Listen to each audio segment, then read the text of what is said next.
My love for Psion's personal digital assistant started when my brother, whose early programming career had a mostly large presence on his 3C in the mid to late 90s, introduced me to the fundable device. Early into my teens, he brought me a Series 5, 8 megabytes, and I loved it. It was my very own personal computer. I did everything on it. I had a CF card where I kept music, a journal, and so many more files, which in fact, that CF card sits on my shelf waiting for 7 to go in. Later on, I had another 5 and then a 5MX, which was and still is by far my favourite computer and the best device I've owned coming on a decade later, and mostly thanks to Epoch, the father of Symbian OS. But in true old tech fashion, the first 5 mysteriously stopped working. The screen cable went in the other and is still waiting by that CF card for a new one. The solder came off years later on the screen cable on the MX, and that went off to silicon heaven, and not 2 weeks later, finding out that it was perfectly repairable. I hate myself. In the middle of all that, I got a broken Revo Plus to repair, and instantly I hated the keyboard, the cheapness of it compared to the 5s. We never got it to work, and that went off to heaven with my dear old 5MX 7 or so months ago. Now, being 19 and starting another college course, I find myself increasingly in need of a PDA. I've always been a security nerd and control freak ever since I can remember. Linux is what pleases me. While I'm incapable of trusting Windows to do anything but reliably run exe files without blue screening more than once a week. And as for Android, well, let's just say I'm very much aware of my phone's cameras, FOVs, whenever any of the cameras aren't covered, and the mic range. Although, that all changed with version 12, and, well, Color OS 12.1, I have an Oppo. The other negative of Android is that it's unreliable, but not in the way you might be expecting, in my opinion. I used to use gesture mode for navigation, but since upgrading to version 11, or since I upgraded from 10, I should say, Google Now is permanently activated by swiping from the bottom right corner, which means that the gesture mode is now completely useless as Google Now overrides minimalizing applications. That's fixed in 12 though, but my point is, it's not dependable if issues and just things like that keep cropping up. It's not good really, it's also slow, battery life isn't great, and Android isn't optimized for landscape mode in any capacity. The nail in the coffin is the virtual keyboard, at least it is for me. Look where we started off.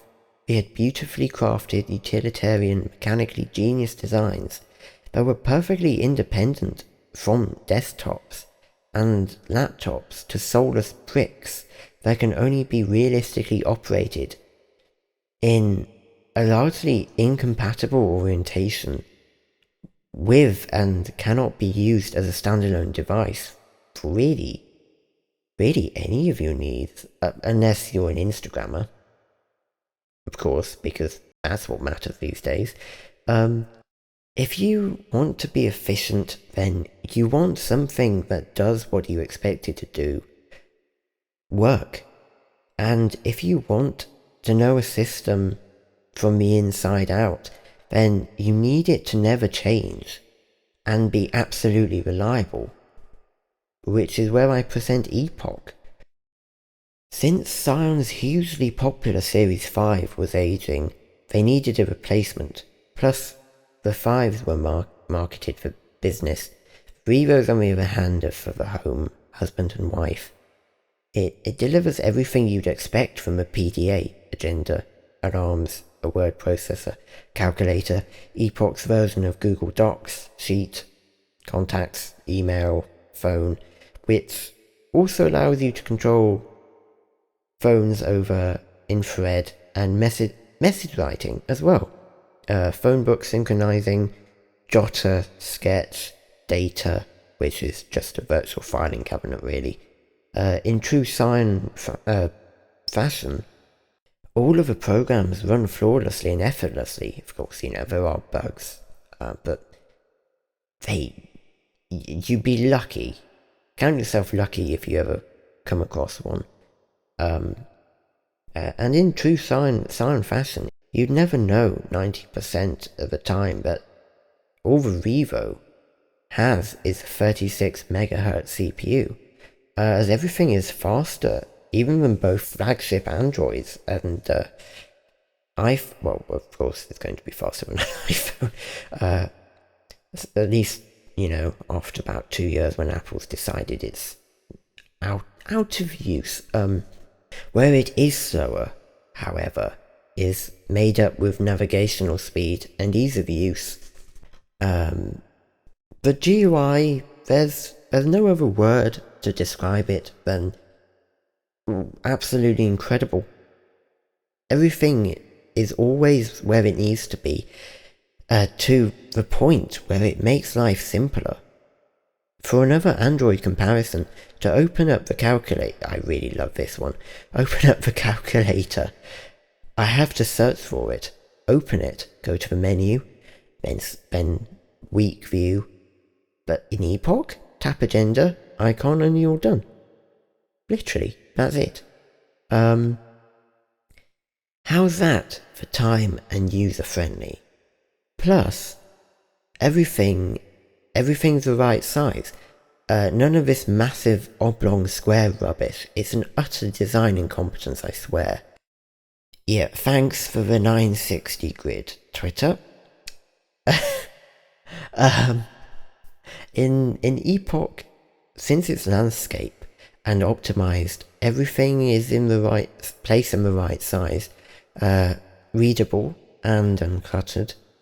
And if you have poor sight, you can enlarge everything at a tap of the screen, literally. There's zoom out and zoom in on the side of the screen. Hard points, I think they're called.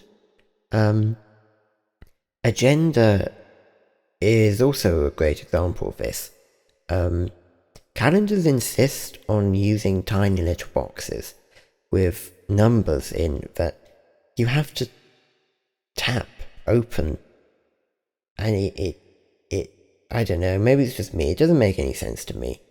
It doesn't matter the screen size in agenda, you can see it, because it's not tiny little boxes. You've got a nice readable window.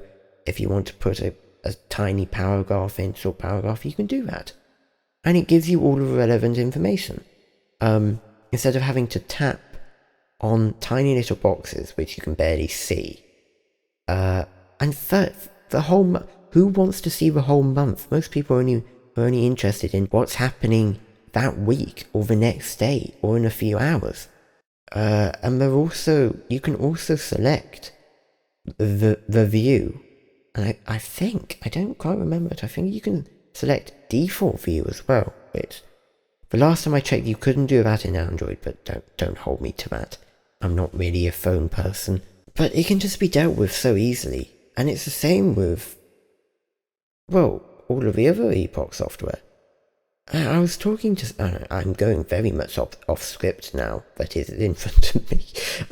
But I was talking to somebody, questioning whether or not I should get a netbook or a netbook Pro, because of course the netbook Pro, Symbian, they dumped Psion Technologics, which is part of the downfall of Psion, but that's another story entirely. And the Pro runs Windows CE 4.2, and like they said, which I hadn't thought about, but they're perfectly right. If you want a Psion, get the netbook. If you just really want a computer that runs Windows CE, then the netbook Pro, which I've seen other people as well, I don't remember if they specifically said this person, but the netbook Pro is one of the best, if not the best, CE device that people who have spoken about the differences have used, but I've never used one, sadly, but there you go. Where was I? Ooh, yeah. Even when you have slim fingers, or they do have text in that's cut off and sometimes unreadable. Well, yeah, there you go again. Calendars that are on phones, they're meant to be no smaller than an A4 sheet of paper and hanging on a wall. So that makes perfect sense. But Epoch, on the other hand, they innovated and did the logical thing. And it uses the entire screen as well, because it can, and it's it's landscape mode. And why wouldn't you? Some of the most simple things Psion's software team did, like this, is what makes Epoch such a great operating system, and so usable. The screen, well, it's great. The contrast is a little better than the Series 5's. People say, but personally I never had an issue in direct sunlight with mine. I do have the opposite issue though, where it's dark. I don't know if it's true, but my Series 5 MX I remember being better, but they seem to, I can't really explain it, they seem to degrade, wherein they're not very good in dark, just dark. When it's dark, they're not good. But part of that is to do with having a backlight as well, because there's more plastic in the way. There's, considerably more plastic, unlike the Revo. Not that I don't disagree with them though. The Revo and Series 3 screens are overall better, minus the resolution. Series 3 MX though, and the ones with backlights, are very, they don't have the same readable visibility problems. The Revo, it has a vastly smaller screen than the 5. Well, I say that, resolution, not so much screen, which is 480 by 160. It is smaller than a lot of later mobile phones as well, more recent, and Revos are a lot lighter, being smaller than some smaller variants of flagships actually, even. However, this being the case, the lack of coverage makes writing a little more difficult, since, landscape, but there's still plenty of room. Really, it's just, being able to see where you've written so far and where you've come to, and where you might get to if you're reading a book, but it's a non-issue. It's just something nice to be able to do, if you know what I mean. The Series 5s are, of course, better than this, and undoubtedly the Series 7 netbook Professional, which runs CE 4.0, I've already said that, in part because, just size. The contrast is amazing as well. Psion displays have always had amazing contrast, and due to them not being backlit, I don't remember what it's called, requiring a backlight, they're usable at all times of day, in all kinds of light, so long as there is enough light. If If you ever had a Game Boy, which I'm nowhere near old enough to ever have a memory like this, but I'm not really a portable gamer either, but, playing a game in the car and having to wait for the next street light to come by the car window so you could see what you're doing. You don't get any pleasures like that these days, do you? Apart from low battery. The contrast, yeah, Revo contrast is better than Series 5 all round. And it's resistive, not touch capacitive, as touchscreens were often 20 odd years ago, 15, 20 years ago, but you wouldn't know it at all. The benefit is that rain can't render it unusable, and you can't mess with anything with accidental touches. But since it has a stylus, which really you should be using the stylus, it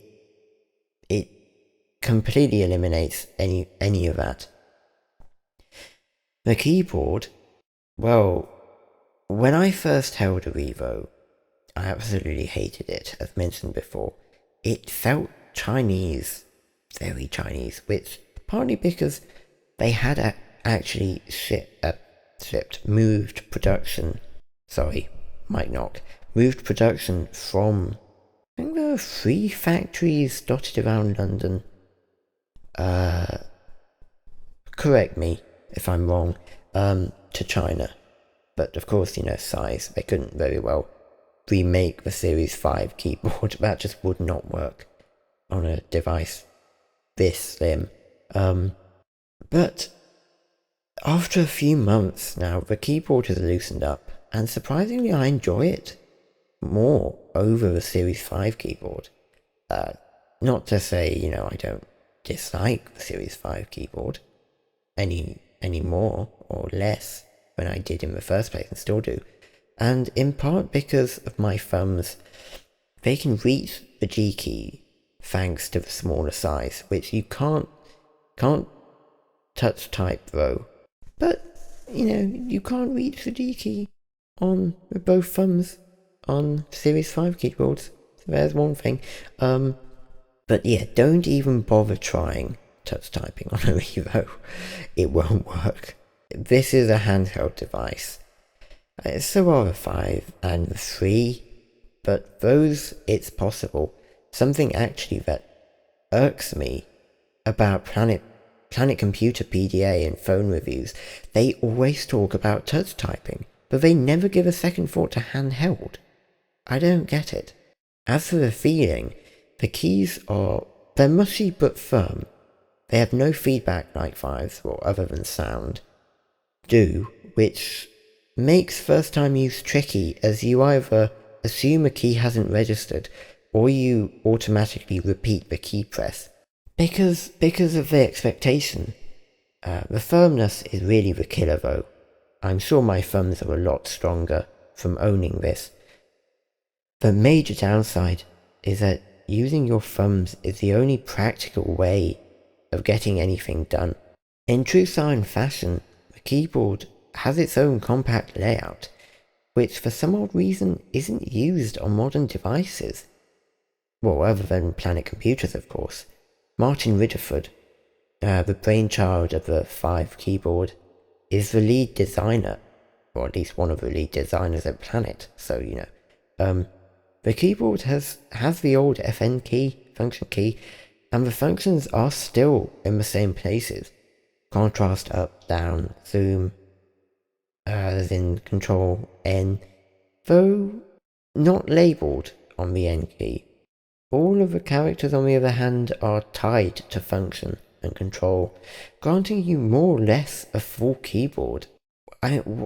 What doesn't the user need over what do we think the user wants? Build quality, well, it's poorer than the 5.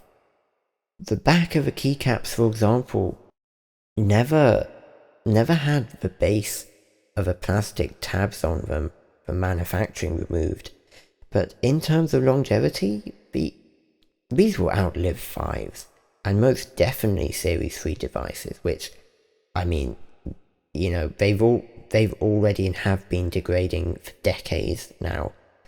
Well, even since the launch, actually, thanks to their hinges snapping. You see, bro, Revos only have 4 moving pieces and 2 springs. The 4 moving pieces make up the chassis itself, while Series 5s are intricate and in some ways delicate. All the brakes on Revos are the leading runners for stability, you'd have to see them, that aren't required for function. And the plastic that hooks the springs from the top half of a silver shell plate to the bottom, the bit that the motherboard and the keyboard and everything sits on. That plate is then pinned into the back of the display casing.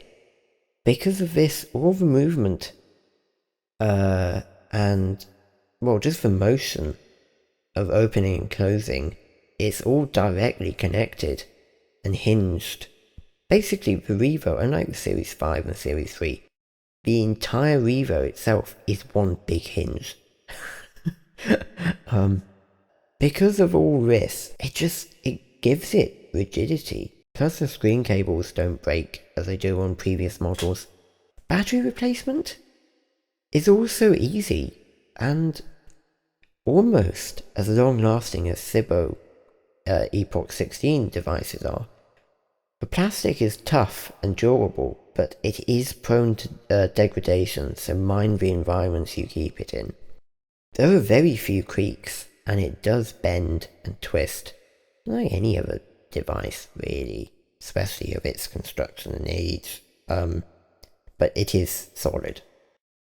There is no hint nor suggestion that it will break, unlike some top-of-the-range mobile phone models I could name off the top of my head, but I'm not going to. I did, when I was writing this, I did stress test a 21-year-old antique in the rain on a park bench, and even the print is still in tip-top condition. The labelling. Real-world use. Revos require their dock for RS-232, and they don't have external storage, to state the obvious.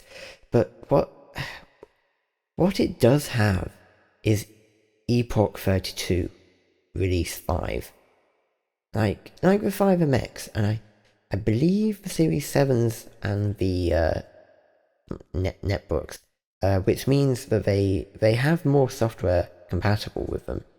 And believe me, Epoch software is plentiful, and is for the most part far superior to Android, iOS, and funnily enough, even some Windows alternatives stunningly. There is also a neat driver package that installs, I don't actually know how you pronounce this, IROBEX drivers as an application, or it overrides Epoch's drivers completely. This makes ER5 devices almost universally IRDA compatible with other handhelds and operating systems, including Windows. Cywin 2.3.3 can be installed and run flawlessly on the latest Windows operating systems, but NVIDIA did something recently, well, I don't know how recent, but stopped Cywin's installer interface from loading. So the process will run, but there just won't be a window. For this, you need to downgrade your driver. I don't know which one specifically, or how far, but the one that works for me, that I found, is version 471.41. I don't know what the story is for Intel or AMD, but once that's done, you can go 2 ways. Buy a USB to RS-232 DB9 adapter, female, female plug for the PCIe and hope it works. Or you can just buy a serial PCIe card. Again, you want a female because the Siamese are male, which obviously will work out of the box because, it's serial. It's what Epoch and Siren's meant to work with. Makes sense when you think about it. Install the drivers for Windows because Windows does not come with serial drivers anymore, but you can download them from anywhere. This is serial. Serial is still widely used in laboratories, science, technology as well. Science, obviously, it does move on, but the technology doesn't really necessarily move on that quickly because compatibility. Anyway, the audio quality is surprisingly good. You see, Psions, other than I think the Netbook Pro, don't have dedicated audio hardware. They reproduce sound by oscillating the CPU, so what you get is a limited frequency and higher power draw. As far as I know, it's down to 11 kilohertz, but I don't know if that's Revo or just the Series 5s or Series 5MX. Because of the speaker's own quality, it's also prone to peaking and peaking-induced rattling. So steer clear of pianos and most singers, and make sure your audio files are leveled properly. But because of this, old 78s, and just tracks lifted from old films even, sometimes it's difficult to tell between an audibly sharp gramophone to this. Annette Hanshaw's Am I Blue is my favourite to play on my Revo. Now, speaking of sound, you might find that you can't set custom alarms. This is because the alarms folder is missing for Revos, or at least it was missing for my non-plus and my plus, which I have in front of me now. Go into the system folder and make a new one called alarms and make sure the A is a capital. If a system folder is hidden, unhide it in preferences from the main menu. If you're a sign person, you will know how to do that. I wouldn't replace this Revo Plus with anything else, especially now that I can connect it to the Tinternet, as my grandmother sometimes likes to say, thanks to the old net's Hayes Wi-Fi modem, and thanks to Action Retro on YouTube for the BrillFrogFind.com and 68k news. Writing continues to be a dream and agenda currently organises my life. The application Safe Place stores my passwords and is more reliable than KeePass KeePass for me, it always breaks. I don't know. I think I just have a habit of breaking stuff without touching it.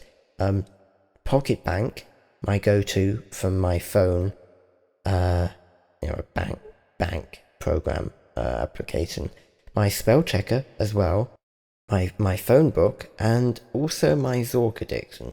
And if I get a Series 7, it's probably going to be my Doom edition as well, though yeah, the refresh rate on 7s. Yes, the Psion Revo is far, far from obsolete, and that's by today's standards.